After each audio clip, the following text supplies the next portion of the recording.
Welcome back guys to our new lecture. आज इस topic पे हम बात करेंगे जिसका नाम है basic structure of constitution and conflict between article 13 and article 368। ये बहुत ही इम्पोर्टेंट टॉपिक है। आप ऐसे समझ सकते हैं कि ये इतना इम्पोर्टेंट है कि इसने हमारे संविधान को अब तक बचा के रखा हुआ है। इससे रिलेटेड कुछ आर्टिकल्स देखेंगे, इससे रिलेटेड केस देखेंगे। एक बहुत ही important case Keshavananda Bharati case, आपने नाम सुना होगा, उसके बारे में जानेंगे। और ये काफ़ी इंटरेस्टिंग कहानी है। शुरू में कुछ फैक्चुअल बातें मैं करूँगा, लेकिन बाद में एक काफ़ी इंटरेस्टिंग कहानी है। एक लड़ाई है गवर्नमेंट और सुप्रीम कोर्ट के बीच में, तो वो समझने की कोशिश करेंगे। सो पेशेंस रखिए, थोड़ा सा लंबा हो सकता है वीडियो। सो स्टे ट्यून्ड और शुरू करते हैं। Now constitution. अपना जो देश है वो कॉन्स्टिट्यूशन के हिसाब से चलता है।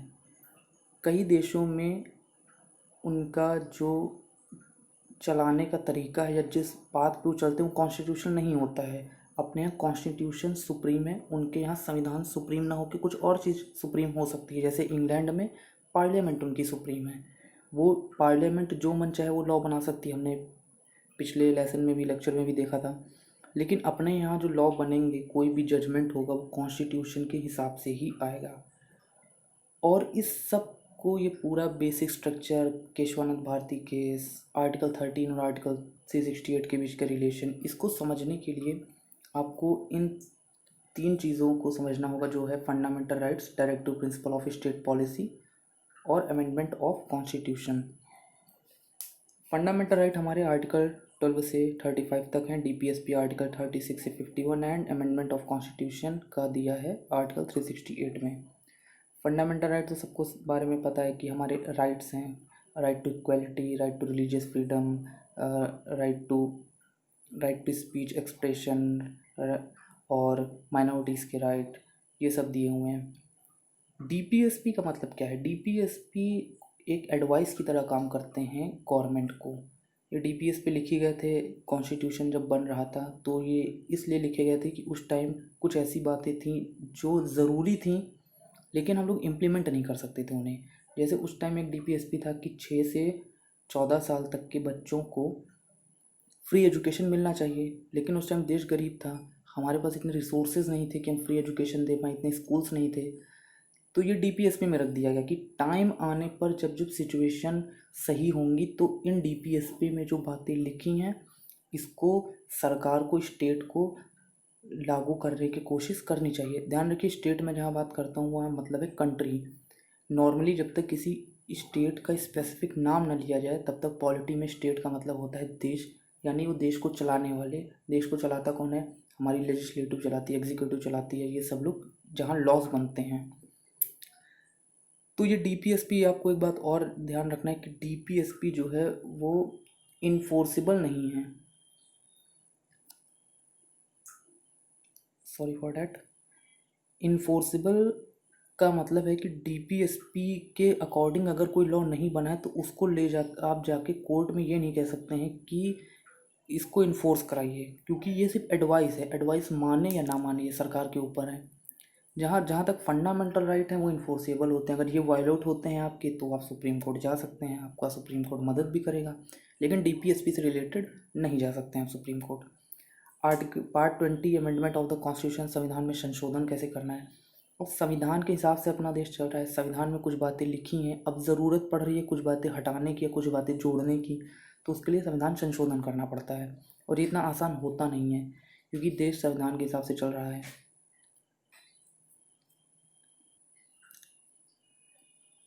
इसलिए संविधान संशोधन करना थोड़ा टफ हो जाता है, क्योंकि ऐसा नहीं होना चाहिए कि किसी की भी गवर्नमेंट बन जाए, कोई भी एरा गेरा आके कुछ भी संशोधन करा दे। इस वजह से थोड़ा टफ बनाया गया है संविधान संशोधन करना। नेक्स्ट बात करते हैं कि आर्टिकल 13 और आर्टिकल 32 के बारे में। देखिए, जब देश की आज़ादी की लड़ाई चल रही थी तो सब सेक्शंस ने पार्टिसिपेट किया था आज़ाद कराने में। फार्मर्स ने, वीकर सेक्शन ने, बड़े ने, बूढ़े ने, बच्चों ने, वुमेंस ने, तो उन्होंने किया। अब देश आज़ाद हुआ, कॉन्स्टिट्यूशन बन रहा है। अब कॉन्स्टिट्यूशन की भी तो कोई जिम्मेदारी बनती है ना कि इन लोगों ने आज़ादी की लड़ाई में साथ दिया है, तो इनके लिए भी कुछ इनके इंटरेस्ट का भी ख्याल रखा जाए। तो इस वजह से फंडामेंटल राइट और डीपीएसपी डाले गए। लेकिन डालने से क्या, इनकी गारंटी भी तो होनी चाहिए कि ये आसानी से छीने न जा सकें। तो आर्टिकल 13 गारंटी ये करता है, हम लोग पिछले लेक्चर में भी जान चुके हैं कि ऐसा कोई लॉ नहीं बन सकता जो फंडामेंटल राइट को वायलेट करे। अगर ऐसा कोई लॉ बनेगा तो सुप्रीम कोर्ट उसे खारिज कर देगा। आर्टिकल 32 ये कहता है कि आप डायरेक्ट सुप्रीम कोर्ट जा सकते हैं अगर आपके फंडामेंटल राइट का वायलेशन हुआ है, आप डायरेक्ट सुप्रीम कोर्ट जा सकते हैं। तो ये दोनों आर्टिकल गारंटी करते हैं कि हमारे फंडामेंटल राइट का आसानी से वायलेशन ना हो। अब एक कॉन्ट्रडिक्शन हमेशा से रहा है फंडामेंटल राइट और डीपीएसपी के बीच में। अब वो कॉन्ट्रडिक्शन क्या रहा है? ये कॉन्ट्रडिक्शन शुरू में नहीं दिखा, बाद में दिखना शुरू हुआ। जैसे ही कॉन्स्टिट्यूशन लागू हुआ हमारा 1950 में, वैसे ही दिखना शुरू हुआ। अब एक एग्जांपल कॉन्ट्रडिक्शन का ये देख सकते हैं कि जैसे राइट टू प्रॉपर्टी 19(1)(f) में है था, अब तो वैसे नहीं है। ये 44th कॉन्स्टिट्यूशन अमेंडमेंट के टाइम पे ये हटाया गया था। और आर्टिकल 31 में भी हमारी राइट टू प्रॉपर्टी दी हुई है। राइट टू प्रॉपर्टी मतलब हम कोई भी ज़मीन एक्वायर कर सकते हैं, कोई भी बेच सकते हैं ज़मीन, हमें कोई रोकेगा नहीं। जितनी ज़मीन चाहे ये रख सकते हैं, जितनी चाहे बेच सकते हैं। आर्टिकल 31 कहता है कि अगर राज्य को हमारी ज़मीन लेनी है किसी काम से, मान लीजिए एयरपोर्ट बनाना है और आपकी ज़मीन आ रही है बीच में, हम लेनी है, तो वो कैसे लेंगे, इसका वो आगे हम लोग प्रोसेस जानेंगे कि वो ज़मीन कैसे ले सकते हैं। तो ये दोनों आर्टिकल हमारे जो हैं राइट टू प्रॉपर्टी की बात करते हैं। वहीं डीपीएसपी में दो आर्टिकल हैं, 39B एंड 39C। 39B कहता है कि जो रिसोर्सेज हैं उनका इक्वल डिस्ट्रीब्यूशन होना चाहिए कि सबको फ़ायदा मिले, और आर्टिकल सी भी यही बात करता है। अब तो ये मतलब डीपीएसपी कहता है सरकार को ऐसे कानून बनाने चाहिए जिससे सब में रिसोर्सेज का इक्वल डिस्ट्रीब्यूशन हो। अब आपके पास ज़्यादा ज़मीन है, वो तो आपका फंडामेंटल राइट है, और दूसरी तरफ डीपीएसपी ये कह रहा है कि ऐसा लॉ बनाओ कि जिसके पास ज़्यादा ज़मीन है उससे ज़मीन लेके बाकियों में बांटो। तो कॉन्ट्रडिक्शन हो रहा है कि नहीं हो रहा है? एक कॉन्ट्रडिक्शन आप ऐसे देख सकते हैं कि हमें राइट टू रिलीजियस फ्रीडम मिला हुआ है कि हम लोग अपने मन का रिलीजन चुन सकते हैं, प्रचार कर सकते हैं, अपनी ये जो रीति रिवाज उनको फॉलो कर सकते हैं। और रिलीजियस फ्रीडम से रिलेटेड कुछ चीज़ें सिविल चीज़ें होती हैं। किसी धर्म में शादी का सिस्टम अलग होता है, डाइवोर्स अलग होता है, ज़मीन कैसे बटेगी ये अलग होता है। ये रिलीजियस फ्रीडम की बात है। दूसरी तरफ डीपीएसपी का आर्टिकल 24 ये कहता है, डीपीएसपी का आर्टिकल 44 ये कहता है कि यूनिफॉर्म सिविल कोड स्टेट को बनाना चाहिए जिससे एक समान सिविल कानून बने। तो कॉन्ट्रडिक्शन आ रहा है। एक तरफ आर्टिकल फंडामेंटल राइट आर्टिकल 25 से 26 कह रहा है कि रिलीजियस फ्रीडम मिले, दूसरी तरफ कह रहा है कि सबका सेम होगा। एक कॉन्ट्रडिक्शन ये भी आता है कि आर्टिकल 14 से 18 राइट टू इक्वलिटी की बात करते हैं, और दूसरी तरफ आर्टिकल डीपीएसपी आर्टिकल 46 बात करता है कि स्पेशल केयर हो सकता है शेड्यूल्ड कास्ट का, शेड्यूल्ड ट्राइब्स का और अदर बैकवर्ड सेक्शन, उनका शोषण ना हो, इस वजह से कोई स्पेशल अरेंजमेंट भी हो सकता है। इसी से रिलेटेड जैसे रिजर्वेशन एक अरेंजमेंट किया गया और वो फंडामेंटल राइट के राइट टू इक्वलिटी के खिलाफ है, तो एक कॉन्ट्रडिक्शन हो रहा है। तो एक कॉन्ट्रडिक्शन दिखना शुरू हो गए। अब ये कॉन्ट्रडिक्शन दिखे कैसे? ये हुआ लैंड रिफॉर्म से। अब लैंड उस समय बहुत बड़ा मुद्दा था क्योंकि ज़मींदारों के पास हज़ारों एकड़ की लैंड थी। ब्रिटिशर्स के टाइम पे थी, वो किसानों से वो लोग कर लेते थे, टैक्स लेते थे, फिर ब्रिटिशर्स को देते थे, अपना भी खाते थे। अब ब्रिटिशर्स चले गए हैं तो अभी भी वो ज़मीन लिए बैठे हुए हैं हज़ारों एकड़ की कई लोगों के पास। तो ये हुआ कि अब लॉ बनाए जाएंगे, यही डीपीएसपी मतलब एक वेलफेयर के लिए लॉ बनेंगे कि जिनके पास पहले से ज़्यादा है, जिन्होंने दूसरे की छीन के रखी हुई है, उनसे वापस लेंगे ज़मीन। तो उन्होंने कहा कि ज़मींदारी सिस्टम ख़त्म करेंगे, ये जो ज़मींदार जो बीच में होते हैं इनको हटाएंगे, किसान का कनेक्शन सीधा सरकार से होगा। उन्होंने कहा लैंड सीलिंग करेंगे कि एक पर्सन कितनी लैंड होल्ड कर सकता है। किसी के पास जैसे लॉ बना दिया 100 एकड़ है, ज़मींदारों के पास ज़्यादा होती थी, लॉ बना दिया कि 30 एकड़ मैक्सिमम रख सकते हैं, बाकी 70 एकड़ सरकार ले लेगी, फिर सरकार उसको बांट देगी गरीबों में। तो ये काम शुरू करना था। और ये लैंड जो है वो स्टेट सब्जेक्ट के अंडर आता है, तो वेरियस स्टेट ने ये काम करना शुरू किया, लॉज बनाने शुरू किए। अब आर्टिकल 39B और 39C को इम्प्लीमेंट करना था, डीपीएसपी था, इक्वलिटी लानी है, रिसोर्सेज का इक्वल बंटवारा करना है। और एजुकेशन रिफॉर्म में क्या किया, रिजर्वेशन देना शुरू किया भी बैकवर्ड सेक्शन को, क्योंकि बहुत सारे ऐसे पिछड़े जात थे जिनको मुख्य धारा मेन स्ट्रीम में सोसाइटी के लाना ज़रूरी था। तो रिजर्वेशन देना शुरू किया उनको।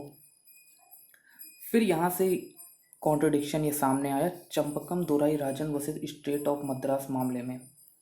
ये जब हुआ तो ये पहुँच गए सुप्रीम कोर्ट और उन्होंने अपना पॉइंट दिया कि ये रिजर्वेशन है ये राइट टू इक्वलिटी के खिलाफ है। इक्वलिटी किया आप जो लॉ बना रहे हैं वो डीपीएसपी को तो आप सम्मान दे रहे हैं, डीपीएसपी का पालन कर रहे हैं, लेकिन राइट टू इक्वलिटी का तो हनन हो रहा है। और डीपीएसपी तो इन्फोर्सेबल नहीं है कोर्ट में, फंडामेंटल राइट इन्फोर्सेबल है, फंडामेंटल राइट ज़्यादा ज़रूरी है। तो फंडामेंटल राइट की बात माननी चाहिए, राइट टू इक्वलिटी का हनन नहीं होना चाहिए। सुप्रीम कोर्ट भी क्या कर सकता था, संविधान के हिसाब से चलना था। उसने भी कहा हाँ ये तो सही बात है, फंडामेंटल राइट का वायलेशन हो रहा है और ऐसा कोई लॉ बन नहीं सकता है, जैसा आर्टिकल 13 कहता है, ऐसा कोई लॉ बन नहीं सकता है जो फंडामेंटल राइट को हनन करे, वायलेशन करे। तो उसने ये रिजर्वेशन वाले सिस्टम को खारिज कर दिया। अब ये हुआ तो फिर गवर्नमेंट पे प्रेशर बना वीकर सेक्शन का कि आपने कैसा संविधान बनाया है, हमारे इंटरेस्ट का ख्याल नहीं रख पा रहा है।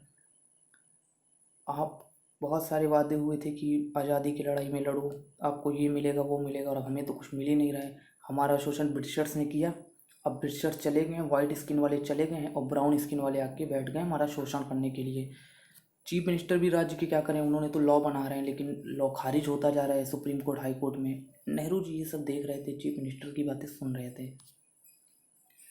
वो थोड़े सोशलिस्ट टाइप के नेता थे, वो इन सब डीपीएसपी में बिलीव करते थे कि रिसोर्सेज का इक्वल डिस्ट्रीब्यूशन हो, सबका समान अधिकार हो हर चीज़ों पे। तो फिर उन्होंने कहा कि संविधान संशोधन करना पड़ेगा। संविधान रोक रहा है, वही हमने बात की, संविधान अगर रोक रहा है तो संविधान को अलाउ करने के लिए संविधान संशोधन तो करना पड़ेगा। तो अपने यहाँ संविधान संशोधन करना उस समय इतना आसान होता नहीं, लेकिन जब नेहरू जैसा पीएम हो जिसके पास मेजोरिटी इतनी हो, कांग्रेस हर जगह थी, राज्यसभा में भी, लोकसभा में भी, विधानसभाओं में भी, तो आसान हो जाता है संविधान संशोधन करना। यूएसए का काफ़ी रिजिड है और इंग्लैंड का बता चुका हूँ बहुत पहले से। यूएसए का इस वजह से रिजिड है क्योंकि वहाँ स्टेट्स का एग्रीमेंट हुआ है, हर स्टेट से परमिशन लेनी पड़ती है। आप ऐसे समझ सकते हैं यूएसए का इतना रिजिड है कि यूएसए को 250 साल से ऊपर हो गए हैं आज़ादी लिए हुए, और अभी तक वो सिर्फ 26 अमेंडमेंट कर पाया, 26-27, जिसमें से 10 अमेंडमेंट उसके तो सिर्फ फंडामेंटल राइट के लिए हुए हैं। तो नेहरू जी को संशोधन करना था, उन्होंने भी संशोधन किया और हमारा फर्स्ट कॉन्स्टिट्यूशनल अमेंडमेंट एक्ट 1951 हुआ। यही वो एक्ट है जो सारी जड़ लड़ाई के आगे जड़ बना। तो पहले तो लैंड से रिलेटेड और एजुकेशन से रिलेटेड उनको ये सब सोचना था। तो हमारा जो ओरिजिनल कॉन्स्टिट्यूशनल है, ओरिजिनल कॉन्स्टिट्यूशन मतलब जो शुरू में बना था नया नया, उसमें आर्टिकल 31 में 2 क्लॉज थे, 1 और 2। ये आर्टिकल 1 और आर्टिकल 31 फंडामेंटल राइट है हमारा। तो 1 और 2 में ये था कि अगर 31 लैंड से रिलेटेड है तो ये था कि लैंड ली कैसे जाएगी। राइट टू प्रॉपर्टी तो है 19 का, लेकिन अगर मान लीजिए भाई मैंने बोला कि एयरपोर्ट बनाना, रेलवे बनाना, स्कूल बनाना है तो ज़मीन लेनी होगी। तो ज़मीन लेने के टाइम भी तो हमारा अधिकार होना चाहिए। ऐसा थोड़ी 2 थप्पड़ मार के ज़मीन ले लो या 10 रुपये दे के ज़मीन ले लो, उसके लिए भी तो अधिकार होने चाहिए हमारे। तो 31 ये कहता है कि पहले तो कोई लॉ बनना चाहिए तभी आप ज़मीन कैप्चर कर पाओगे। अगर ज़मीन लेनी है तो पहले लॉ बनाओ, उस लॉ में चीज़ें लिखी होंगी तब ज़मीन लोगे। और दूसरी चीज़ पब्लिक पर्पस के लिए लोगे, ये नहीं कि मंत्री जी का बंगला बनना है तो इस वजह से आपका घर उखड़वा दिया, ऐसा नहीं होना चाहिए। ज़मीन लोगे जब तो कंपनसेशन दोगे, ये वर्ड काफ़ी इंपॉर्टेंट है। कंपनसेशन क्षतिपूर्ति मतलब होता है, यानी उस इक्विटेबल अमाउंट दोगे उसे, इक्विटेबल पैसा दोगे उसे। ऐसा नहीं है कि ज़मीन की वैल्यू और घर वर मिला के हो रहा है 20 लाख और आपने लॉ बनाया और उसमें 5 लाख का प्रावधान रख दिया, ऐसा भी नहीं होना चाहिए। तो ये ओरिजिनल कॉन्स्टिट्यूशन में था। नेहरू जी ने सब क्लॉज ए जुड़वा दिया और बी जुड़वा दिया। ए में लिखा कि अगर लैंड रिफॉर्म से रिलेटेड कोई लॉ बन रहा है तो उसे आर्टिकल 31 की बाकी सुरक्षा नहीं मिलेगी। ये कॉन्स्टिट्यूशन में लिखवा दिया है। यानी कि अगर आपने लैंड रिफॉर्म से रिलेटेड कोई लॉ बना है और आर्टिकल 31 कहता है कि पब्लिक पर्पस हो, कंपनसेशन देना होगा, ये सब सुरक्षा फिर नहीं मिलेगी अगर वो लैंड रिफॉर्म से रिलेटेड लॉ बन रहा है। दूसरा उन्होंने बनाया 9th शेड्यूल। ये काफ़ी खतरनाक शेड्यूल है, सबसे क्रिटिसिज्म इसी शेड्यूल पे होता है। इस शेड्यूल का मतलब ये है कि ये शेड्यूल बनाया और कोई लॉ इस शेड्यूल में डाल दिया, और लॉ वो डालेंगे कैसे शेड्यूल में, लॉ शेड्यूल में डालने के लिए संविधान संशोधन करना होगा। मान लीजिए कोई लॉ बना रहे हैं, उसको 9th शेड्यूल में डालना है, तो वो संविधान संशोधन से डालेंगे। और अगर संविधान संशोधन करके वो लॉ 9th शेड्यूल में चला गया तो फिर उस पर जुडिशियल रिव्यू नहीं होगा। नो जुडिशियल रिव्यू, इसका मतलब है उस लॉ को चेक नहीं कर सकता है सुप्रीम कोर्ट, चाहे उसमें कुछ भी लिखा हो। सुप्रीम कोर्ट में कोई याचिका भी नहीं डाल सकता, याचिका डालेगा भी तो सुप्रीम कोर्ट खुद मना करेगा कि इस पे हम रिव्यू नहीं कर सकते हैं, नहीं तो गवर्नमेंट का वकील पहुंच जाएगा कि आप रिव्यू नहीं कर सकते हैं इस पे। जैसे पिछले में हम लोगों ने देखा था ना कि मीसा एक्ट को 9th शेड्यूल में डाल दिया था, तो इंडियन 9th शेड्यूल आया कहाँ से था? यही फर्स्ट कॉन्स्टिट्यूशनल अमेंडमेंट से आया था। एजुकेशन के लिए क्या करें? आर्टिकल 15 कहता है कि डिस्क्रिमिनेशन नहीं कर सकते हैं, तो आर्टिकल 15 के सब क्लॉज 4 में ये 3 क्लॉज थे पहले, एक सब क्लॉज 4 ऐड करा दिया और लिखवा दिया कि डिस्क्रिमिनेशन कर सकते हैं। क्या डिस्क्रिमिनेशन कर सकते हैं? कि बैकवर्ड क्लास है, वोमेन है, SC ST को स्पेशल दे सकते हैं। तो अब आप देखिए रास्ता साफ हो गया है। पहले कॉन्स्टिट्यूशन ही रोक रहा था हमें, और मैंने क्या कहा था, अगर आपको कॉन्स्टिट्यूशन की से चलना है तो कॉन्स्टिट्यूशन में संशोधन करना पड़ेगा। तो इन्होंने कॉन्स्टिट्यूशन में संशोधन कर दिया, आर्टिकल 15 में खुद लिखवा दिया कि रिजर्वेशन दे सकते हैं, आप कोई क्या कर सकता है। आर्टिकल 31 में 9th शेड्यूल बना दिया है और अलग से 2-3 सब क्लॉज ऐड करवा दिए हैं। तो अब भी सब रास्ता साफ है। तो ये हो गया और चीज़ें चलती रहीं, सब कुछ चलता रहा, लेकिन ज़मींदार परेशान हो गए। उन्होंने देखा फर्स्ट कॉन्स्टिट्यूशन अमेंडमेंट हो गया है, ज़मीनें अब मेरी छीन ली जाएंगी। तो उन्होंने सोचा कि उन्होंने लूप होल ढूंढने की कोशिश की, उन्हें लूप होल मिल भी गया। उन्होंने सोचा जो पहला कॉन्स्टिट्यूशन अमेंडमेंट है, अगर इसे ही अवैध घोषित करा दें, इस पे ही क्वेश्चन उठा दें, तो सारी प्रॉब्लम ही सॉल्व हो जाएगी। अगर फर्स्ट कॉन्स्टिट्यूशन अमेंडमेंट भी वाइड अवैध कह सकते हैं साबित हो गया, तो आर्टिकल 15 में जो सब क्लॉज 4 है वो अपने आप कट जाएगा, क्योंकि वो फर्स्ट कॉन्स्टिट्यूशन अमेंडमेंट से आया है। 9th शेड्यूल अपने आप डिलीट हो जाएगा, और बाकी के जो 31 में आपने सब क्लॉज ऐड किए हैं वो अपने आप डिलीट हो जाएंगे, क्योंकि ये सब फर्स्ट कॉन्स्टिट्यूशन अमेंडमेंट से ही किया गया है। और उससे ही अगर हम लोग अवैध करा देंगे तो ये सारी प्रॉब्लम ही ख़त्म है, फिर से हम लोगों की बल्ले बल्ले हो जाएगी। तो ये करते हुए सब किया। और यहाँ पे आता है हमारा शंकरी प्रसाद वर्सेस यूनियन ऑफ इंडिया। उन्होंने लूप होल ढूंढा, और वो लूप होल क्या था, ये एक नया एंगल क्रिएट कर गया। यही एंगल आपको समझना होगा आर्टिकल 13 और आर्टिकल 368 के बीच की लड़ाई को। अब आप अगर ये आर्टिकल 13 और आर्टिकल 368 के बीच का रिलेशन समझ जाएंगे तो आपके लिए बहुत आसान होगा शंकरी प्रसाद केस को समझना, गोलकनाथ को, केशवानंद भारती को समझना, क्योंकि ये सब केस इसी पे टिके हैं कि आर्टिकल 13 और आर्टिकल 368 के बीच का रिलेशन क्या है। तो पहले समझते हैं आर्टिकल 13 क्या है। आर्टिकल 13(2) जो कहता है, ये हम लोगों ने पहले भी पढ़ा था कि स्टेट कोई ऐसा लॉ नहीं बना सकता है कि जो हमारे फंडामेंटल राइट यानी इस पार्ट के जो फंडामेंटल राइट है उन्हें रिस्ट्रिक्ट करे। ऐसा कोई लॉ बन नहीं सकता है, और अगर ऐसा लॉ बनेगा तो सुप्रीम कोर्ट उसे खारिज करेगा। उसी जगह आर्टिकल 13, ये आप समझिए ध्यान से, आप इसे ध्यान से समझिए तभी आपको समझ में आएगा। आर्टिकल 13(3) में लिखा है, ठीक है ऐसा कोई लॉ नहीं बनेगा, आर्टिकल 13(2) में लिखा है, लेकिन लॉ का मतलब क्या है? तो आर्टिकल 13(3) में लिखा लॉ का मतलब है कोई भी एक्ट हो, ऑर्डिनेंस हो, ऑर्डर बाई लॉ हो, रूल हो, रेगुलेशन हो, नोटिफिकेशन हो, सब लिख डाला। लेकिन इंटरेस्टिंग बात यह है कि उसमें कहीं नहीं लिखा है कि कॉन्स्टिट्यूशन अमेंडमेंट एक्ट भी एक लॉ है। उसमें एक्ट तो लिखा हुआ है, एक्ट देखो कॉन्स्टिट्यूशनल अमेंडमेंट के लास्ट में भी आता है, लेकिन उसमें फुल तरीके से नहीं लिखा है कि कॉन्स्टिट्यूशनल अमेंडमेंट एक्ट होना चाहिए। यही वो पेंच फंस गया, और वही यही आर्ग्यूमेंट शंकरी प्रसाद ने सुप्रीम कोर्ट में रखा। अब आर्टिकल 368 भी जान लेते हैं। आर्टिकल 368 हमने होता है संविधान संशोधन कैसे होगा, ये आर्टिकल 368 में लिखा है। पहली बात तो संविधान संशोधन किसी पार्लियामेंट में हो सकता है, किसी भी राज्य की विधानसभा में नहीं हो सकता है। और आर्टिकल 368(2) बात करता है प्रोसीजर क्या होगा। इसमें स्पेशल मेजोरिटी होती है कि नॉर्मल एक्ट जो आपको होता है वो आप में 50% +1 वोटिंग के साथ हो जाता है, यानी 100 लोग हैं, 51 वोट पड़ गए तो बिल पास। लेकिन कॉन्स्टिट्यूशन अमेंडमेंट में 3/4 वोट चाहिए होते हैं। मतलब अगर 100 लोग हैं तो 75 चाहिए, और साथ में 75 ये प्रेजेंट एंड वोटिंग का है, यानी जितने लोग बैठे होंगे, और साथ में 100 में 50 का आंकड़ा भी पार होना चाहिए।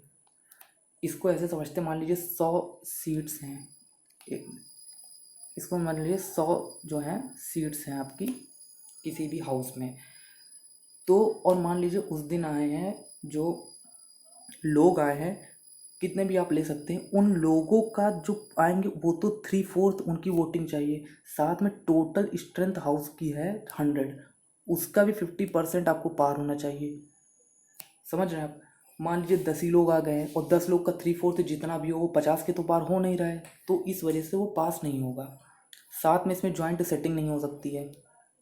जॉइंट सेटिंग मतलब नॉर्मल बिल होता है, लोकसभा में पास होता है, राज्यसभा में नहीं पास होता है, तो राज्यसभा और लोकसभा को मिला दिया जाता है, तो लोकसभा की स्ट्रेंथ ज़्यादा होती है, और जब मिल जाता है एक, फिर उसमें वोटिंग होती है तो आराम से 50% पार हो जाता है।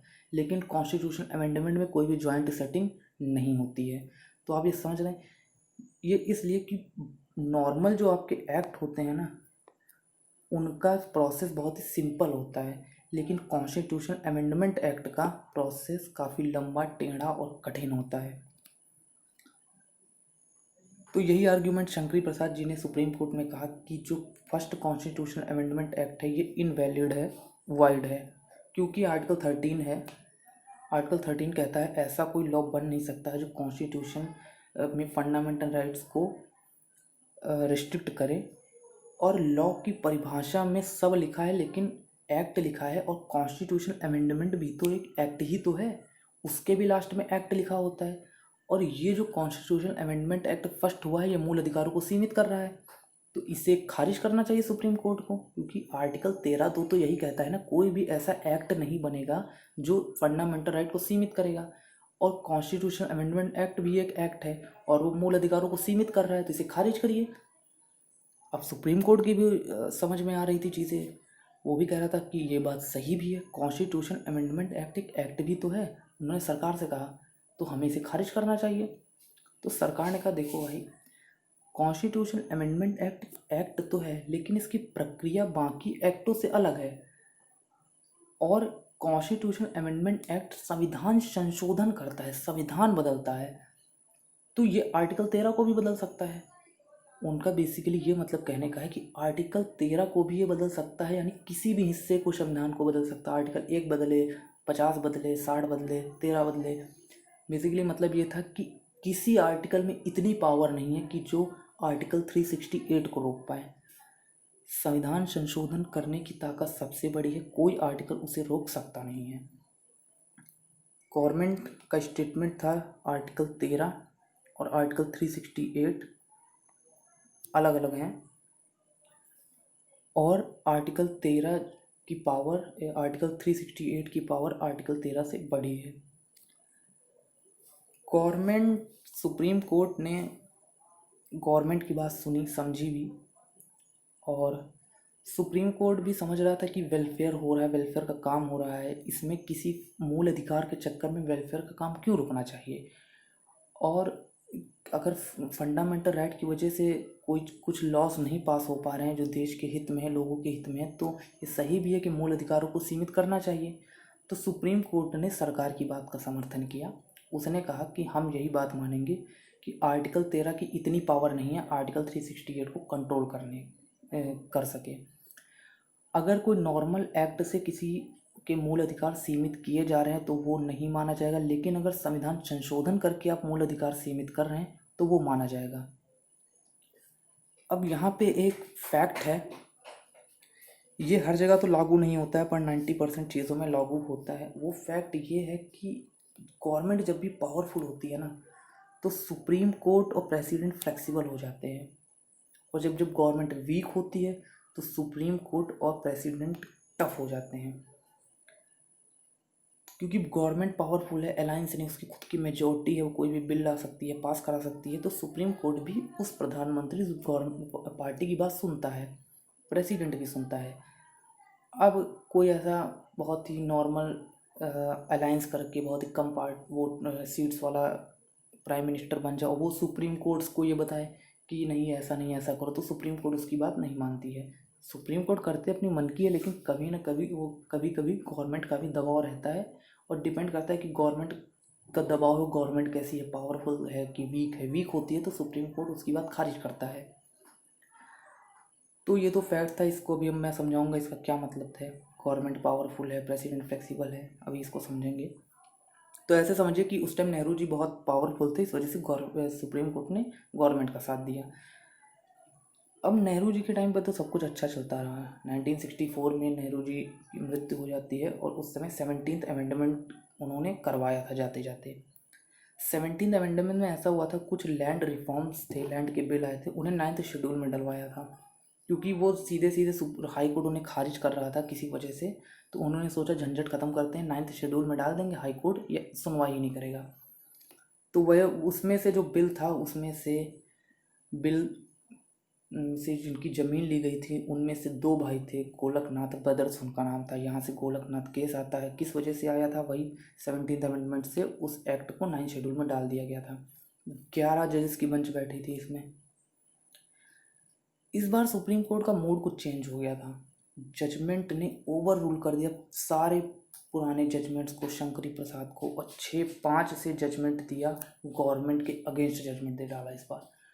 सुप्रीम कोर्ट ने इस बार कहा कि 368 भी आर्टिकल 13 से फ्री नहीं है। मतलब सीधा सीधा कह दिया कि आर्टिकल 13 368 से ज़्यादा पावरफुल है। आप संविधान संशोधन करके भी किसी के मूल अधिकारों को सीमित नहीं कर सकते हैं। ये ऐसी बात थी जिसने पूरा तूफान मचा दिया था। गवर्नमेंट प्रेशर में आ गई कि ये कैसा जजमेंट आ गया, अब आगे कैसे वेलफेयर का काम होगा, ज़मीनों का, ये सब। तो आपको समझना होगा सुप्रीम कोर्ट का मूड बदला क्यों। ये 1967 चल रहा है, आप ध्यान करिए। इस टाइम पे बहुत कुछ हो चुका है। नेहरू जी की डेथ हो चुकी है, इंडो चाइना वॉर हो चुका है, इंडो पाक वॉर हो चुका है, शास्त्री जी की डेथ हो गई है, इंदिरा गांधी पीएम बन चुकी हैं। तो समझते हैं इसकी बैकग्राउंड, ये कैसा डिसीजन आया, क्यों आया। देखिए 1962 में इंडो चाइना वॉर हुआ था। नेहरू जी बहुत ही चाइना के अपने फ्रेंडली मानते थे, लेकिन चाइना के इरादे कुछ और थे। और जब ये हारे तो उस टाइम प्रेसिडेंट थे डॉक्टर एस राधाकृष्णन। वो इतने खफा हुए नेहरू जी की गवर्नमेंट से, इतना टोका, इतने क्वेश्चन किए, उन्होंने उस समय के डिफेंस मिनिस्टर जो थे मेनन साहब, उनका इस्तीफ़ा तक लिखवा लिया। और जब 1964 में नेहरू जी की डेथ हुई तो कहीं ना कहीं कहते हैं कि ये युद्ध हारना भी एक सदमे का कारण हो सकता था। अब उनकी डेथ हुई तो गुलजारी लाल नंदा जो थे वो एक्टिंग पीएम बने, यानी कुछ देर के लिए पीएम बने, तब तक के लिए जब तक नया पीएम नहीं चुना जाता है। तो क्वेश्चन था कि नया पीएम कौन बनेगा, कांग्रेस में बात चल रही थी। दो कैंडिडेट का सबसे ज़्यादा नाम था, एक थे मोरारजी देसाई, एक थे लाल बहादुर शास्त्री। के कामराज इस टाइम प्रेसिडेंट थे कांग्रेस के, जैसे इस समय अमित शाह हैं बीजेपी के कामराज चाहते नहीं थे कि मोरारजी देसाई बने, क्योंकि मोरारजी देसाई तेज तर्रार नेता थे। वो अपने हक की बात करते थे, फ्रीडम स्ट्रगल में साथ दिया था, सीएम रह चुके थे महाराष्ट्र के, और एक तरह से देखें तो मोरारजी को ही बनना चाहिए था पीएम। लेकिन कामराज ये जानते थे कि अगर मोरारजी बन गए तो मोरारजी को कंट्रोल नहीं कर पाएंगे हम। कामराज ऐसा किसी को चाहते थे कि उसे बस बना दे पीएम और शासन हम चलाएं। तो कामराज ने अब कांग्रेस की वर्किंग कमेटी के अंदर सहमति अपनी बनवाई और लाल बहादुर शास्त्री को पीएम बनवा दिया। मोरारजी मान भी गए, बहुत शुरू में तो बहुत उन्होंने कहा, लेकिन बाद में वो मान गए। अब जब लाल बहादुर शास्त्री जी बने, इंडो पाक वॉर हुआ। इंडो पाक वॉर के बाद ताशकंद में समझौता हुआ, और अनफॉर्चुनेटली ताशकंद में उनकी डेथ हो गई। इसके पीछे भी कुछ थ्योरीज हैं। कोई कहते हैं कि नेचुरल डेथ थी, कोई कॉन्स्पिरेसी थ्योरी बताता है कि केजीबी ने उनका वो केजीबी ने मरवाया था। इस पर फिल्म भी आई है, ताशकंद फाइल्स, आप देख सकते हैं। तो अब फिर से वही क्वेश्चन उठा कि कैसे पीएम बने, कौन बनेगा। इस बार मोरारजी ने कहा मैं ही पीएम बनूंगा, वो अड़ गए। कामराज अभी भी अध्यक्ष थे, वो फिर से नहीं चाहते थे मोरारजी पीएम बने। उस समय टेली कम्युनिकेशन मंत्री थी इंदिरा गांधी, और काफ़ी मतलब वो उस टाइम उनका काफ़ी डिसेंट स्वभाव था, मतलब ज़्यादा बोलने वाली नहीं थी। उनके लिए चलता था, एक प्रसंग चलता था, गूंगी गुड़िया। तो कामराज ने चाहती थी इंदिरा गांधी पीएम बने, क्योंकि वो चाह रहे थे गूंगी गुड़िया है, इसको बना देंगे पीएम और शासन हम चलाएंगे। बाद में पता लगा कि गुड़िया ने क्या क्या किया। तो इस बार तो मोरारजी मानने को तैयार है, उन्होंने कहा वोटिंग कराओ। कांग्रेस वर्किंग कमेटी में वोटिंग हुई और इसमें इंदिरा गांधी जीत गई। अब कामराज ने सबको मना लिया था और मोरारजी हार गए, इंदिरा जीत गई। और तब से मोरारजी और इंदिरा गांधी के बीच में दुश्मनी जैसा, मतलब 36 का आंकड़ा हो गया, क्योंकि मोरारजी ये समझ रहे थे कि मेरे पीएम बनने का हक किसने, इस गूंगी गुड़िया ने छीन लिया है। ये सब हो रहा था तो देश में भी काफ़ी हलचल हो चुकी थी, 2 वॉर हो चुकी थी, इकॉनमी कमज़ोर थी, जीडीपी का जो टारगेट रखे जा रहे थे वो अचीव नहीं हो रहे थे, कांग्रेस में उथल पुथल हो रही है। तो जनता को भी लग रहा था कि अब वो कांग्रेस में वो बात नहीं रह गई है जो नेहरू जी के टाइम पे थी। अब इस वो कांग्रेस नहीं रह गई है, लीडर लेस कांग्रेस लग रही है। तो 1967 के जनरल इलेक्शन में कांग्रेस जीती 280 सीट, बस 283 सीट्स ज़्यादा हैं, मेजोरिटी है, लेकिन इस कांग्रेस के लिए वो कम थी। वो कांग्रेस जो 400 350 से ऊपर सीट लाया करती थी, अब सिर्फ मेजोरिटी से कुछ सीटें ज़्यादा हैं उसके पास। और मोरारजी को बनाया गया डिप्टी पीएम और फाइनेंस मिनिस्टर बने। फाइनेंस मिनिस्टर भी साथ नहीं बने, उन्होंने कहा कि डिप्टी पीएम से नीचे पद नहीं लूँगा, फाइनेंस मिनिस्टर भी लूँगा, तो उन्हें बनाया गया। अब यहीं पे आप समझिए कि गवर्नमेंट यहाँ कमज़ोर हुई है, कांग्रेस के अंदर ही भेदभाव चल रहे हैं। तो गवर्नमेंट जब जब कमज़ोर होगी, सुप्रीम कोर्ट कठिन होगा, रिजिड होगा। और इसी रिजिड में गोलकनाथ 1967 में ये जनरल इलेक्शन हुए, तो गोलकनाथ केस का फैसला दिया था सुप्रीम कोर्ट ने। इंदिरा गांधी ये सोच रही थी कि अब मुझे कैसे भी करके पावरफुल बनना है, पॉपुलर बनना है। तो उन्होंने सोचा कि मुझे गरीबों के बारे में सोचना होगा, तो उन्होंने 10 पॉइंट प्रोग्राम शुरू किया। 10 पॉइंट प्रोग्राम में उनका था बैंक नेशनलाइजेशन, प्रिवी पर्स, ये सब वो बहुत ही तेज़ी से स्टेप ले रही थी, अपने मन का करने लगी थी। और ये कामराज मोरारजी, इन लोगों ने सोचा नहीं था कि ये गूंगी गुड़िया इतने तेज़ी से काम करेगी। तो अंदर भेदभाव चल रहा था, कांग्रेस एकदम बंटवारे के राह पे चल पड़ी थी, एकदम बंटवारे जैसी स्थिति बन गई थी। बैंक नेशनलाइजेशन का डिसीजन इंदिरा गांधी ने मोरारजी से पूछे बगैर ले लिया, जबकि मोरारजी थे फाइनेंस मिनिस्टर। बैंक नेशनलाइजेशन का डिसीजन बिना फाइनेंस मिनिस्टर से पूछे ले लिया। तो ये भी एक बहुत ही बेइज्जती वाली बात थी, कैबिनेट की मर्जी ही नहीं पूछ रही हो, ऐसे ही सब डिसीजन। और इस तब तक अब तक जो कांग्रेस के प्रेसिडेंट थे वो निज लिंगप्पा बन चुके थे। अब आगे, अब यहाँ पे कांग्रेस का बंटवारा और गहरा हुआ, वो इवेंट आता है 1967 का प्रेसिडेंट इलेक्शन। नेहरू जी के टाइम जो थे, तो वहाँ पे डॉक्टर एस राधाकृष्णन प्रेसिडेंट थे। तो अब वो दोबारा बनना चाहते थे, मतलब कामराज चाहते थे कि डॉक्टर एस राधाकृष्णन दोबारा प्रेसिडेंट बन जाएं, लेकिन इंदिरा गांधी को उनसे बनती नहीं थी, क्योंकि डॉक्टर एस राधाकृष्णन टोकने वाले इंसान थे। राधाकृष्णन जी नेहरू जी को खूब टोका, इंडो चाइना वॉर पे इंदिरा जी को खूब टोकते थे। तो कामराज चाहते थे कि अगर इंदिरा जी को कंट्रोल करना है तो एस राधाकृष्णन जी को बना देते हैं प्रेसिडेंट, लेकिन इंदिरा जी मानी नहीं। फिर लेटर डिसाइड हुआ कि जाकिर हुसैन साहब को बनाते हैं प्रेसिडेंट, और वो लड़े भी और जीते भी। लेकिन but unfortunate, he died in 1969। 1969 में भी उनकी मृत्यु हो गई। अब वाइस प्रेसिडेंट उस टाइम थे वीवी गिरी साहब, वो प्रेसिडेंट बन गए। अब ये था कि न्यू प्रेसिडेंट इलेक्शन होने हैं। अपने यहाँ क्या होता है कि कॉन्स्टिट्यूशन में वाइस प्रेसिडेंट प्रेसिडेंट बन जाता है तब तक जब तक प्रेसिडेंट का नया इलेक्शन ना हो। यूएसए में परमानेंट हो जाता है। तो न्यू प्रेसिडेंट लाने के लिए जो निज लिंगप्पा थे कांग्रेस के प्रेसिडेंट, उन्होंने कहा नीलम संजीवा रेड्डी का नाम घोषित किया। ये सब एक नीलम संजीवा रेड्डी इनके पास के थे, साउथ के ये भी थे। इंदिरा जी समझ गई अगर ये इंसान प्रेसिडेंट बना तो ये भी एस राधाकृष्णन जी की तरफ बहुत टोकेगा। इंदिरा जी के संबंध वीवी गिरी से ठीक थे, क्योंकि वो वाइस प्रेसिडेंट थे, अपना काम वो सही से करते, ज़्यादा टोकना होता नहीं था। तो इंदिरा जी चाहती थी वीवी गिरी, इंदिरा जी ने वीवी गिरी से कहा कि आप भी प्रेसिडेंट का चुनाव लड़िए। तो वीवी गिरी ने कहा कि मैं कैसे लड़ूँ, क्योंकि अजीब सी स्थिति है ना, प्रेसिडेंट की डेथ हो गई है, वाइस प्रेसिडेंट प्रेसिडेंट बना हुआ है, और जो वाइस प्रेसिडेंट प्रेसिडेंट बना हुआ वो कह रहा है मैं प्रेसिडेंट का इलेक्शन लड़ना चाहता हूँ। तो इंदिरा जी ने कहा मैं कुछ करती हूँ, आप लड़िए। तब एक एक्ट आया, उन्होंने पास कराया कि प्रेसिडेंट अगर नहीं रहेगा तो वाइस प्रेसिडेंट प्रेसिडेंट बनेगा, वो नहीं होगा तो CGI of supreme court, chief justice of India, और वो भी नहीं होगा तो सीनियर मोस्ट जज ऑफ सुप्रीम कोर्ट बनेंगे।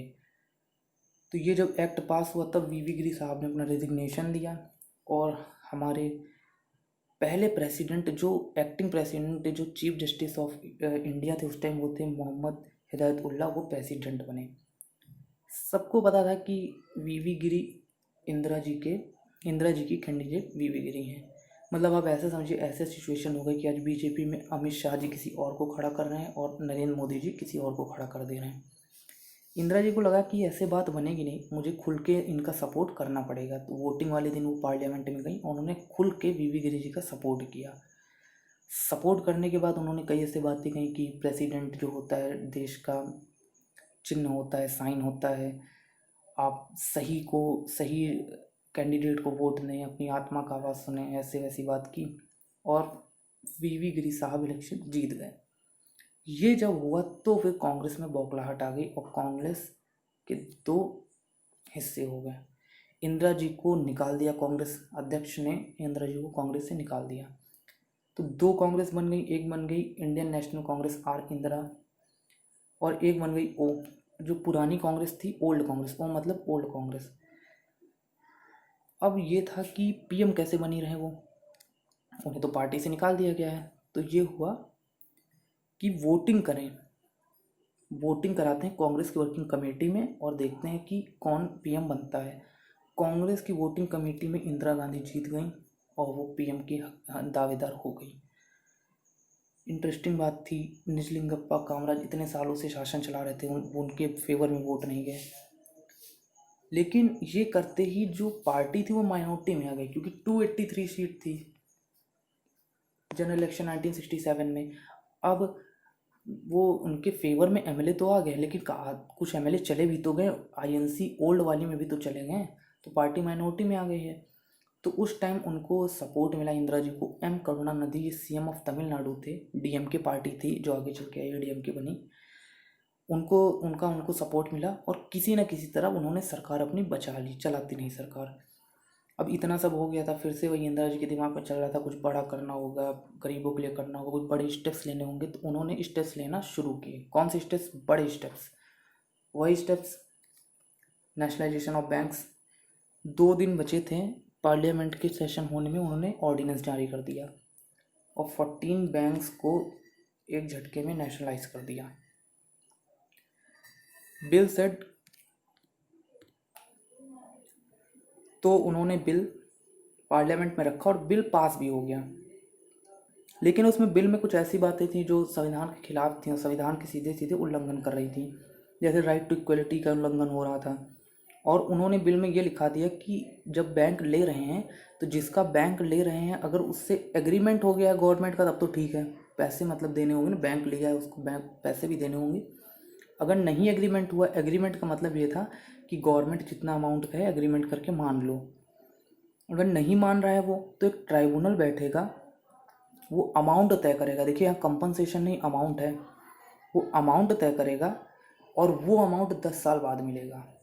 ऐसी बात लिखी थी बिल में, एकदम दादागिरी वाली बात लिख दी बैंक वालों के खिलाफ। तो उनका मतलब ये था कि एग्रीमेंट कर लो, जितना कह रहे हैं उतना मान लो, वरना ट्राइब्यूनल बैठा देंगे और 10 साल बाद पैसा मिलेगा। तो आरसी कूपर थे एक, उनकी बैंकों में काफ़ी हिस्सेदारी थी, वो पहुंच गए सुप्रीम कोर्ट। उन्होंने कहा कि वायलेशन है आर्टिकल 14 का, राइट टू इक्वलिटी का, कि हमारे ही कुछ बैंकों के साथ ऐसा किया गया है, 14 बैंकों के साथ, बाकी बैंकों के साथ ऐसा नहीं किया गया है। और दूसरी बात, ये सब क्या दादागिरी टाइप लिखा दी है कि ट्राइब्यूनल बैठा देंगे और एग्रीमेंट कर लो, जितना पैसा देना उतने मान जाओ। तो जजमेंट तो सीधा से सुप्रीम कोर्ट ने हाँ कहा कि ये तो गवर्नमेंट की तानाशाही टाइप है और 10-1 के रेशियो से गवर्नमेंट ने जजमेंट आया, 10 ने रिजेक्ट कर दिया मूव। जो सुप्रीम कोर्ट में जो फैसले होते हैं वो बहुमत के आधार पे होते हैं। 10-1 से एक जज जिन्होंने गवर्नमेंट का सपोर्ट किया वो थे एन रे। इनका क्या महत्व है अभी थोड़ी देर में समझेंगे। प्रीवी पर्स ये क्या है ये समझते हैं।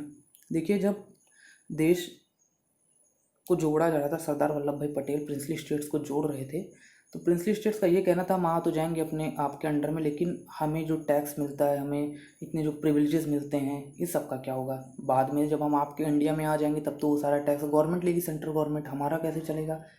तो फिर उनके लिए खास प्रावधान किए गए कॉन्स्टिट्यूशन में, ये आर्टिकल लिख के आर्टिकल 291, 362, 366, तो उसमें ये लिखा गया कि इनको कुछ महीने इनके लिए मतलब खर्चे जाएंगे इन प्रीवी पर्स प्रिंसली स्टेट्स को, जिनसे ये अपने वही ठाट बाट में आराम से रहें। ये खर्चे 362 में लिखा, ये खर्चे चार्ज एक्सपेंडिचर होंगे on consolidated fund of India, यानी इन खर्चों पे वोटिंग नहीं हो सकती है, ये खर्चे देने ही देने हैं। और ये संविधान में लिखा है, संविधान में लिखा, संविधान से हटाना आसान नहीं होता है। और 366(22) पार्ट में लिखा था कि डेफिनेशन ऑफ रूलर, किनको राजा मानेंगे, जिनको राजा मानेंगे उन्हीं को ये सब खर्चे जाएंगे। अब ये संविधान में लिखा है तो इसके लिए कॉन्स्टिट्यूशन अमेंडमेंट ज़रूरत है। अब जो पार्टी डीएमके के समर्थन से चल रही हो वो संविधान संशोधन कैसे कराए? तो किसी न किसी तरह बिल लाया गया, लेकिन लोकसभा में ये बिल पास हो गया क्योंकि थोड़ी मेजोरिटी थी और लेफ्ट की कुछ पार्टी आ गई थी साथ में। लेकिन ये राज्यसभा में जब गया तो 150 वोट चाहिए थे, इसे केवल मिले 149 वोट, 149 वोट मिले। अकेला अपने देश के इतिहास का संविधान संशोधन बिल जो एक वोट से राज्यसभा में रह गया था वो प्रिवी पर्स का था। ऐसा हो कि इंदिरा जी को बहुत गुस्सा आया, एकदम वो बौखला सी गई। उन्होंने प्रेसिडेंट से ऑर्डर निकलवा दिया और ऑर्डर निकलवा के डेफिनेशन ही चेंज कर दी, कि रूलर की डेफिनेशन ही चेंज कर दी। ये लिखा दिया कि रूलर जो हैं वो नहीं, रूलर जो थे, ऐसे बोल दिया है। अब ऐसा जब किया, प्रेसिडेंट का ऑर्डर निकलवा, तो माधवराव सिंधिया जी पहुंच गए सुप्रीम कोर्ट। ये वही हैं जिनके बेटे ज्योतिरादित्य सिंधिया हैं, जिनको आप जानते होंगे। सुप्रीम कोर्ट ने सीधे सीधे रिजेक्ट कर दिया है गवर्नमेंट के इस ऑर्डर को, क्योंकि सीधी सी बात है संविधान संशोधन इसमें कराना पड़ेगा, प्रेसिडेंट के ऑर्डर से नहीं कर सकते हैं। ये इतना होते होते आप समझ सकते हैं कि sorry, Golaknath case, bank nationalisation, Privi purse, एक भी चीज़ इंदिरा जी के फेवर में नहीं हो रही है। वो बौखला रही हैं, उनसे रहा नहीं जा रहा है, वो झेलने को तैयार नहीं है, ना सुप्रीम कोर्ट को, ना पार्लियामेंट की, ना किसी और को। उन्होंने कहा कि अब तो सच में कुछ बड़ा ही करना पड़ेगा। उन्होंने प्रेसिडेंट से कहा कि आप इलेक्शन 1 साल पहले करा दीजिए। 1972 में इलेक्शन होने वाले थे, 1971 में ही करा दीजिए, प्राइम मिनिस्टर ऐसे करा सकता है। और ये करने के बाद वो गई लोगों के बीच और उन्होंने गरीबी हटाओ का नारा दिया। उन्होंने कहा कि देखिए भाई साहब, हम तो बैंक नेशनलाइज कर रहे हैं कि आपको बैंक के, गाँव वाले लोगों को बैंक मिले। प्रीवी पर्स बंद कराना चाहते हैं जिससे पैसा वहाँ जाना बंद हो, आपको मिले।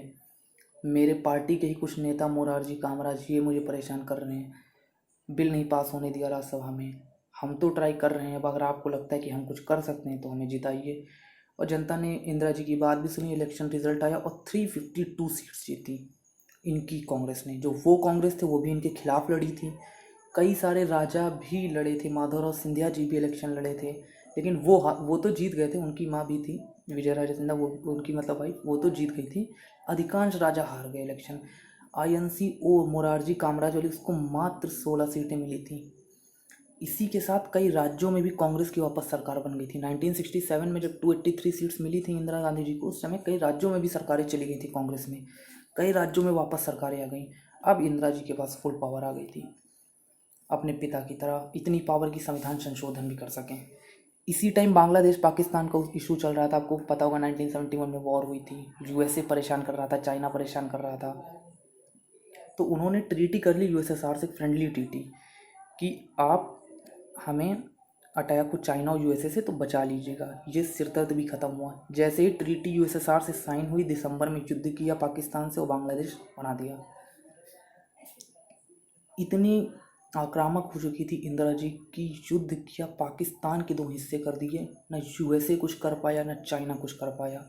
वो फुल मूड में थी कि आसपास जितनी भी गड़बड़ चल रही है उनको सब कुछ सही करना है, जितने भी फैसले मेरे फेवर में नहीं हुए हैं उनको सब कुछ सही करना है। अब उन्होंने फिर शुरू किया संविधान संशोधन करना, धड़ाधड़ संशोधन करना शुरू किया। 24, 25, 26, 29 संशोधन किया। 24वां, 25वां, 26वां, 29वां। 24वां संशोधन किया था गोलकनाथ केस को निपटाने के लिए। आर्टिकल 13 में लिख दिया, आर्टिकल 13 रोक रहा था, आर्टिकल 13 में लिख दिया कि इसका कोई रिलेशन नहीं है आर्टिकल 368 से, और आर्टिकल 368 में लिख दिया आर्टिकल 13 का इससे कोई रिलेशन नहीं है। मतलब जितना चाहे संशोधन करो, कोई किसी के बीच में नहीं आएगा। 25वां संविधान संशोधन किया था बैंक नेशनलाइजेशन के लिए। ये जो कंपनसेशन वर्ड था इसे हटा दिया अमाउंट से और लिखा कि कोई भी लॉ अगर बनता है 39B और C directive principle of state policy हैं, जो कि कहते हैं कि रिसोर्स का समान वितरण करो। अगर समान वितरण करने के लिए कोई लॉ बन रहा है तो उसे चैलेंज नहीं किया जाएगा आर्टिकल 14, आर्टिकल 19 और आर्टिकल 31 पे। उसे चैलेंज नहीं किया जाएगा राइट टू इक्वलिटी पे, राइट टू प्रॉपर्टी पे। और आर्टिकल 31 में जो बात लिखी हुई है कंपनसेशन देना था, ये सब उसे चैलेंज नहीं किया जा सकता है। ये अब संविधान में ही लिखा दिया। 26वां किया प्रीवी पर्स को निपटाने के लिए आर्टिकल 291 आर्टिकल 362 को डिलीट ही कर दिया और डेफिनेशन की रूलर्स की डेफिनेशन चेंज कर दी। और एक 29th कॉन्स्टिट्यूशनल अमेंडमेंट क्यों किया? वो इसलिए किया कि केरल में कुछ लैंड थी, उसको लैंड का लॉ बना और उस लॉ के अंडर लैंड को कैप्चर किया गया, लेकिन किसी वजह से वो लॉ हाई कोर्ट मतलब खारिज होने जैसा लग रहा था। तो उन्होंने सोचा झंझट ख़त्म करते हैं, इस लॉ को सीधे 9th शेड्यूल में डाल देते हैं, कोई रिव्यू नहीं होगा। तो 29th अमेंडमेंट करके केरला के लॉ को 9th शेड्यूल में डाल दिया गया, केरल के लैंड रिफॉर्म लॉ को। अब यहीं पे आता है most important Keshavananda Bharati case. ये इस वजह से क्योंकि केरल के थे, शंकराचार्य थे मठ के, इन्हीं की ज़मीन जो लॉ बना तो इन्हीं की ज़मीन का मैनेजमेंट जो है वो इनके हाथों से छीन लिया गया। तो ये पहुंच गए सुप्रीम कोर्ट। किसके खिलाफ? उन्होंने कहा 29th अमेंडमेंट गलत है, 24th गलत है, 25th गलत है और बेस लिया गोलकनाथ का। इनका वही ग्राउंड था शंकरी प्रसाद वाला कि 368 कॉन्स्टिट्यूशन अमेंडमेंट करके वो कॉन्स्टिट्यूशन अमेंडमेंट भी तो एक एक्ट ही तो है, आर्टिकल 13 ऐसे एक्ट को रोकता है। तो उन्होंने भी वही ग्राउंड दिया। अब इस पर रिव्यू गोलकनाथ केस का होने वाला था, इसलिए 13 जजेस की बेंच बैठी। ये होता है कि अगर पिछले जजमेंट को रिव्यू करना है तो पिछले वाले जजमेंट से बड़ी सीट बैठेगी सुप्रीम कोर्ट में। तो गोलकनाथ में 11 जजेस की सीट बैठी थी, इस बार 13 की बैठी और जजमेंट आया 7-6 से। और ये जजमेंट ही सबसे मेन था, इसी ने बेसिक स्ट्रक्चर की बात की और ये सबसे कहते हैं नंबर 1 मोस्ट इम्पॉर्टेंट जजमेंट है हमारे कॉन्स्टिट्यूशन हिस्ट्री का, मेरे हिसाब से। आपके हिसाब से कोई और हो सकते हैं। तो सुप्रीम कोर्ट ने कहा देखिए बात तो सही है, पार्लियामेंट के पास पावर तो है कॉन्स्टिट्यूशन को अमेंड करने की, और पार्लियामेंट किसी भी कॉन्स्टिट्यूशन को हिस्से को अमेंड कर सकता है, इवन प्रीएम्बल को भी। सुप्रीम कोर्ट ने कहा 24th, 25th और 29th कॉन्स्टिट्यूशन अमेंडमेंट बिल्कुल वैलिड है। मतलब सीधे सीधे उन्होंने गोलकनाथ केस को खारिज कर दिया और उन्होंने कहा कि संविधान संशोधन करके किसी के मूल अधिकार सीमित किए जा सकते हैं, ऐसा कहा उन्होंने। ऐसा सुप्रीम कोर्ट इतना एक्सप्लेनेटरी जजमेंट दे क्यों रहा था? क्योंकि सुप्रीम कोर्ट भी ये सब देख रहा था कि इंदिरा जी इतनी तेज़ी से संशोधन कर रही हैं, आक्रामक रूप उनका है। वो सोच रहे थे कि कहीं कोई ऐसा संशोधन ना कर दें वो कि जो संविधान का मतलब ही बदल दे। एकदम तानाशाह टाइप वो बात कर रही थी, जो फेवर में नहीं हो रहा है उसका संशोधन कर दे रही हैं। तो सुप्रीम कोर्ट भी थोड़ा दबाव में आ गया था। मैंने कहा था नहीं कि जब सरकार ताकतवर होती है तो सुप्रीम कोर्ट दबाव में आ जाता है। तो सुप्रीम कोर्ट भी मौके की तलाश में था कि कोई एक मौका मिले जिस पे हम अपनी बात स्पष्ट कर दें। तो ये वो मौका था, सुप्रीम कोर्ट ने ये बातें कही और सुप्रीम कोर्ट ने लेके कहा लेकिन आप संविधान संशोधन कर सकते हैं, संविधान के किसी भी हिस्से में कर सकते हैं, लेकिन संविधान संशोधन करने का ये मतलब नहीं कि संविधान को दोबारा लिख सकते हैं आप। संविधान लिखने की ताकत संविधान सभा में थी, कॉन्स्टिट्यूशनल असेंबली में थी, और ये पार्लियामेंट कॉन्स्टिट्यूशनल असेंबली नहीं है। मतलब आप संविधान में संशोधन कर सकते हैं, थोड़ा ऊपर नीचे कुछ जोड़ घटा सकते हैं, लेकिन आप सोचें आप पूरा संविधान ही बदल देंगे, दोबारा लिख देंगे, तो ऐसा कुछ नहीं हो सकता है। फिर उन्होंने बात की बेसिक स्ट्रक्चर ऑफ कॉन्स्टिट्यूशन की। उन्होंने कहा कि संविधान में एक चीज़ होती है बेसिक स्ट्रक्चर ऑफ कॉन्स्टिट्यूशन, एक मूल ढांचा होता है संविधान का, आप उसे नहीं बदल सकते हैं, चाहे आपके पास जितनी ताकत हो, जितनी मेजॉरिटी हो, चाहे जितने वोट डला लीजिए किसी बिल पे। संविधान गवर्नमेंट ने कहा कि ये बेसिक स्ट्रक्चर, मूल ढांचा भी किस चिड़िया का नाम है, आज तक तो सुना नहीं हमने, ये कहाँ लिखा हुआ है संविधान में? तो सुप्रीम कोर्ट ने कहा लिखा नहीं है, समझने की बात है। कोई घर बन रहा है, उस घर में आप कुछ भी ऐड कर लें, घटा लें, नया कमरा बना दें, लेकिन ये तो कॉमन सेंस की बात है ना कि उस घर की आप नींव थोड़ी तोड़ेंगे। तो बेसिक स्ट्रक्चर नींव है, आप उसे नहीं हिला सकते हैं। ये कॉमन सेंस की बात है, कहीं लिखा नहीं है। तो गवर्नमेंट ने कहा क्या है इसके अंदर, तो सुप्रीम कोर्ट ने कहा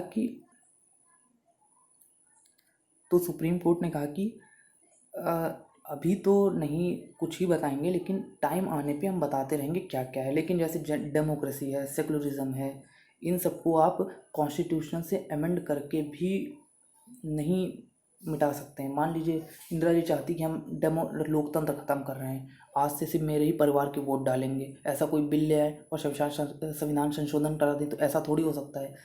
डेमोक्रेसी थोड़ी छीन सकते हैं। आगे चल के सेकुलरिज्म को भी बेसिक स्ट्रक्चर माना गया। फिर कुछ ख़राब इवेंट्स हुए।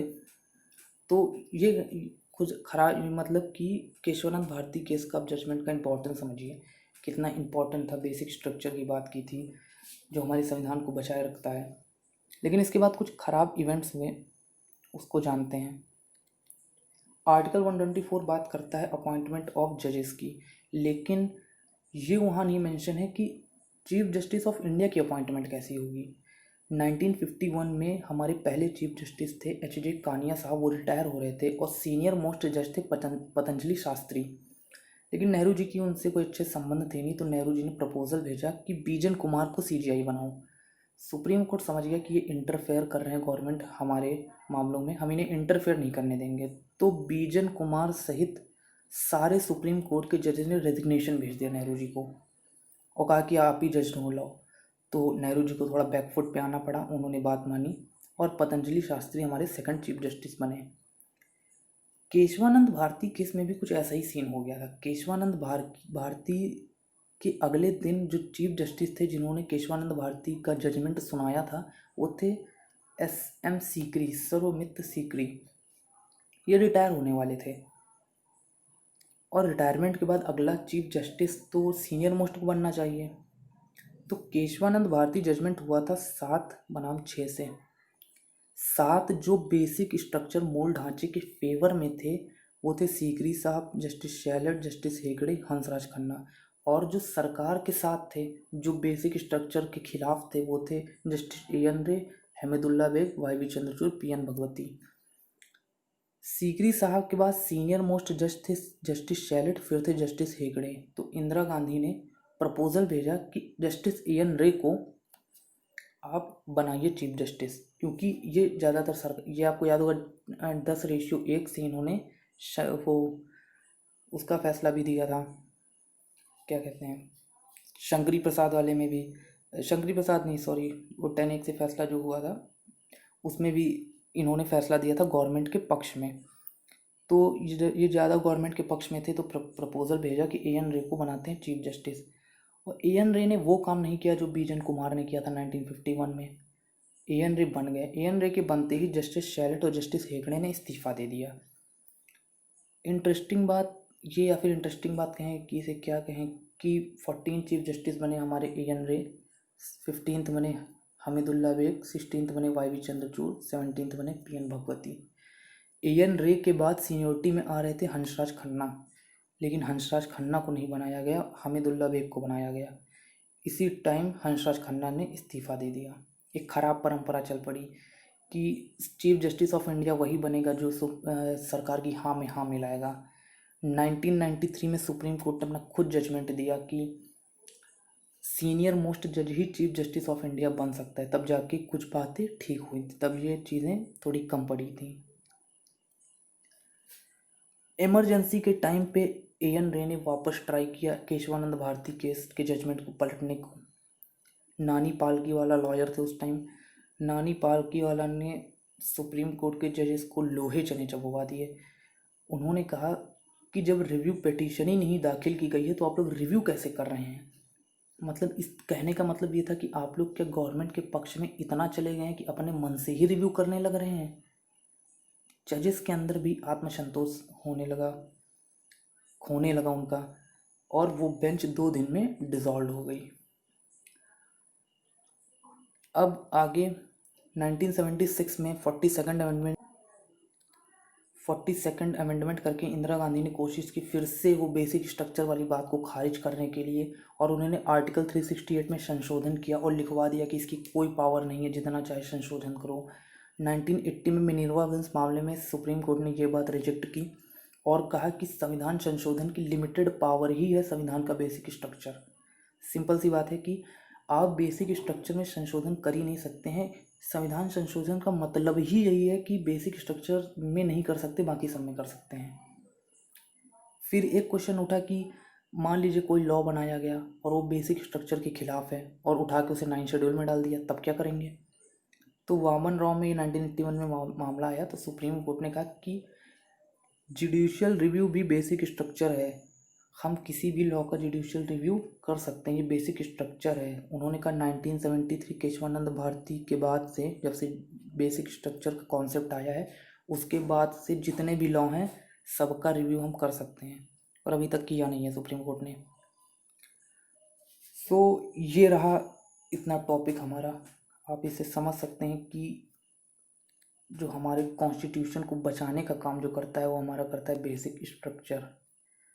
ये सुनिश्चित करता है कि कोई भी गवर्नमेंट चाहे जितनी भी पावरफुल हो, वो कितनी भी इसकी सीट्स आ जाए, कितना भी तानाशाही कर ले, लेकिन वो बेसिक स्ट्रक्चर को नहीं बदल सकती है। और इस बेसिक स्ट्रक्चर में ने हमारे संविधान को अब तक बचा के रखा है। इमरजेंसी के टाइम पे सरकार के पक्ष में एक वकील थे, हैबियस कॉर्पस जजमेंट में आपको याद होगा, उसमें सरकार के पक्ष में जो वकील थे उन्होंने बाद में माना कि बेसिक स्ट्रक्चर होना बहुत ज़रूरी है, वरना अगर कोई सरकार तानाशाही पे आ जाए तो संविधान का कुछ भी कर सकती है। सो होप आपको समझ आया होगा, इसकी इम्पोर्टेंस समझिए, और ना समझ आए तो दोबारा देख लीजिए। Okay, thanks a lot for watching.